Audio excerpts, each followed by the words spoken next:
미국 뉴욕 증시 3대 지수가 모두 폭락했습니다. 주요 기술 회사들 중심인 나스닥이 6% 떨어졌고 주요 500개 대기업을 모은 S&P 500이 4.8% 하락했습니다.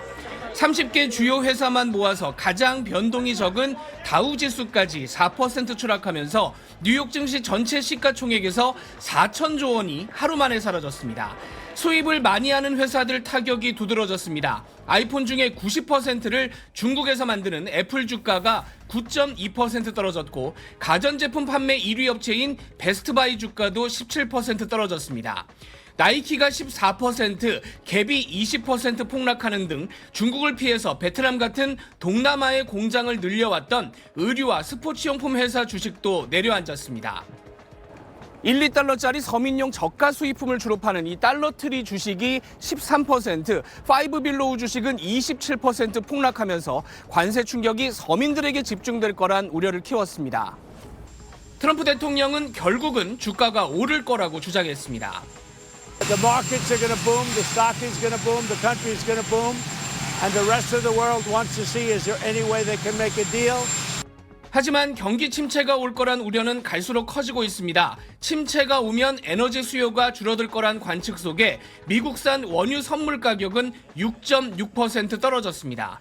중앙은행 연준이 경기가 꺾이는 걸 막기 위해서 올해 안에 현재 예상의 2배인 1%포인트 금리를 인하할 거란 전문가 전망도 50%를 넘어섰습니다. 뉴욕에서 SBS 김범주입니다. 수술은 잘 끝났다. 환자는 살아났고 회복 중이다. 트럼프 미 대통령이 상호관세 발표 후 내놓은 첫 메시지입니다. 무역 적자를 겪어온 미국을 환자에 상호관세를 수술에 비유한 겁니다. I think it's going very well. It was an operation, like when a patient gets operated on, and it's a big thing. 7조 달러, 우리 돈 1경 원이 넘는 투자가 미국으로 들어오고 있다며 성공을 자신했습니다. 혼선을 빚었던 한국에 대한 상호 관세율은 26%에서 25%로 정정됐습니다. 앞서 25%라고 했던 트럼프 발표와 달리 행정명령 부속서에 26%로 기재됐었는데 백악관은 오늘 별다른 설명 없이 부속서 수치를 25%로 수정했습니다. 러트닉 미 상무장관은 트럼프가 관세를 철회할 가능성은 없다고 강조했습니다. 이는 세계 무역 질서 재편이라며 다른 나라들이 먼저 불공정한 무역 장벽을 없애야 협상에 나설 수 있다고 말했습니다. Only if these countries can change everything about themselves, which I doubt they will, because so he is willing that to is negotiate the then. 관세를 낮추기 위한 조건에 대해선 미국산 제품을 얼마나 더 많이 수입하는지가 관건이라고 말했습니다. 나토 외교장관 회의에서 루비오 미 국무장관과 만난 조태열 외교장관은 미국의 상호관세 조치에 우려를 전달했습니다. 루비오 장관은 무역 불균형이 재조정된 기초 위에서 새로운 협의를 해나가는 게 중요하다는 입장을 내놓았습니다. 이런 가운데 캐나다가 미국의 25% 자동차 관세에 맞서 맞불 관세를 발표한 데 이어 중국과 EU도 상호관세에 보복 조치를 예고하는 등 트럼프발 관세 전쟁이 확전으로 치닫고 있습니다. 워싱턴에서 SBS 남승모입니다. 자, 트럼프가 쌓아올린 관세 장벽에 80년 가까이 이어져 온 전 세계 자유무역 질서가 사실상 무너질 위기에 놓였습니다. 지금부터는 저희 특파원들을 차례로 연결해서 세계 각국의 움직임 어떤지 살펴보도록 하겠습니다. 먼저 미국으로 가보도록 하겠습니다. 자, 워싱턴 김용택 특파원. 참 미국이 아군 적군 가리지 않고 지금 전 세계를 상대로 관세 전쟁을 시작했는데 이렇게 하는 트럼프의 의도는 뭐라고 봐야 됩니까? 네, 트럼프 대통령은 50년 이상 착취당한 미국이 해방되는 날이라고 표현했습니다. 관세를 통해서 무역 적자를 청산하겠다는 겁니다. Chronic trade deficits are no longer merely an economic problem. They're a national emergency that threatens our security. 앞서 전해드린 대로 관세 계산법 자체가 미국의 무역 적자를 0으로 만드는 방식입니다. 100원어치를 수입하는데 적자가 30원이라면 30% 관세를 붙여서 적자를 0으로 만들어야 하는데 미국은 관대하니 절반만 받겠다는 논리입니다. 국가별 관세 부과까지 6일 정도 시간이 있지만 그 사이에 협상을 하긴 조금 어려워 보입니다. 미국도 선 부과 후 협상 의지를 밝힌 만큼 우리를 비롯한 여러 나라가 일단 관세를 맞은 다음에 협상에 나설 전망입니다. 그러니까 방금 김용태 특파원 이야기대로 미국도 지금 협상의 여지는 남겨둔 거잖아요. 그렇다면 좀 태도를 바꿀 가능성도 있는 겁니까?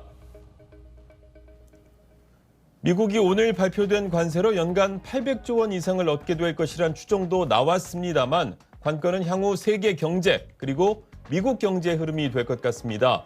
미국을 비롯한 많은 나라가 경기 침체에 빠질 가능성이 크다거나 물가 상승으로 결국 미국 소비자가 가장 큰 피해자가 될 거란 예측도 나오고 있습니다.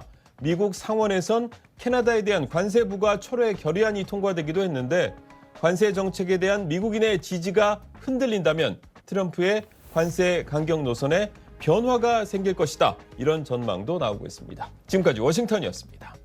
삼성전자는 베트남에서 3개의 공장을 운영하고 있습니다. 이 중 2곳에서 연간 1억 대 이상의 스마트폰을 생산하는데 삼성전자 전 세계 생산량의 50%가량을 차지하는 것으로 알려져 있습니다. 미국이 베트남에 46%의 상호 관세를 부과하면서 타격은 불가피할 걸로 보입니다. 새로운 대체 시장을 찾는다든지 아니면은 생산 기지를 좀 바꾼다든지 그런 부분들이 필요하긴 합니다만은 생각보다 시간이 많이 걸리기 때문에 대미 수출의 전초 기지인 멕시코가 상호 관세 대상에서 제외된 건 불행 중 다행입니다. 삼성전자가 2곳, LG전자가 3곳의 멕시코 공장에서 TV와 냉장고 등을 생산하고 있는데 상당량을 미국으로 수출하고 있기 때문입니다. 철강, 알루미늄, 자동차 같이 품목별 관세가 발표되지 않은 품목들은 USMCA 적용에 따른 원산지 기준만 충족하면 관세 부과 면제가 가능할 걸로 그렇게 판단이 됩니다. 국가별로 다른 미국의 상호 관세율이 우리 수출에 어느 정도 영향을 줄지 아직 추정하긴 어렵습니다. 생산재 배치와 공급망 조정, 가격 책정 등 기업들의 대처 방식에 따라 경쟁 구도가 달라지기 때문입니다. 다만 세계 교역 감소, 글로벌 경기 침체로 이어질 가능성이 커 전반적인 수출 감소와 경제 성장률 하락으로 이어질 가능성이 높습니다.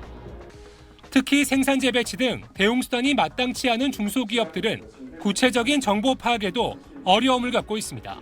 반도체 부대 설비라서 이게 반도체 관련한 관세율이 적용이 될지 일반 전기 기기로 분류가 될지 아직 그것도 아직 확인이 좀 안 된 상태입니다. 중소기업들은 컨설팅과 자금 등 정부의 대대적인 지원을 요청하고 있습니다. SBS 박원경입니다.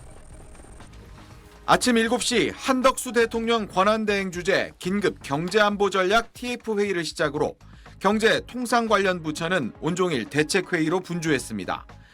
우리 수출에 미칠 영향을 기업들로부터 직접 들으며 지원 방안을 논의하기도 했습니다. 당장 오늘부터 25%의 관세가 적용된 자동차 산업에 대해서는 다음 주까지 긴급 지원 대책을 마련하기로 했습니다. 정부는 트럼프 행정부가 선 관세 부과 후 협상 기조를 밝힌 만큼 대미 교섭에 총력을 기울인다는 방침입니다.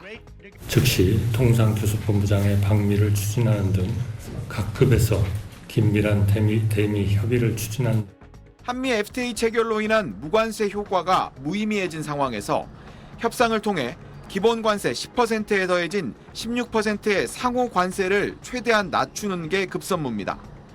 미국이 우리나라에 원하는 건 트럼프 대통령이 쥐고 흔든 미 무역대표부의 나라별 무역장벽 보고서에서 확인됩니다.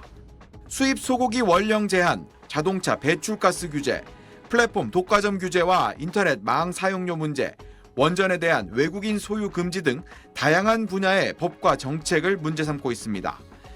이 가운데 자동차 배출가스 규제 등 이미 정책이 바뀌었는데도 미국이 잘못 알고 있는 부분도 있다고 정부 관계자는 설명했습니다.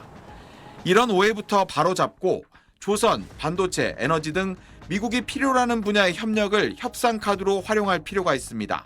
미중 경쟁에서 우리의 공급망이 중요하다. 안 그러면 중국을 사야 될 수도 모른다. 한국에서 수출하는 물건이 싸야지 미국한테도 좋을 거 아니냐. 경제안보 차원에서 협력이 중요하고 미중 간 첨단 산업 패권 경쟁 상황이나 세계 무역기구를 활용한 다자 무역체제 강화 등을 지렛대로 삼는 전략도 필요하다는 지적이 나옵니다. SBS 박현석입니다.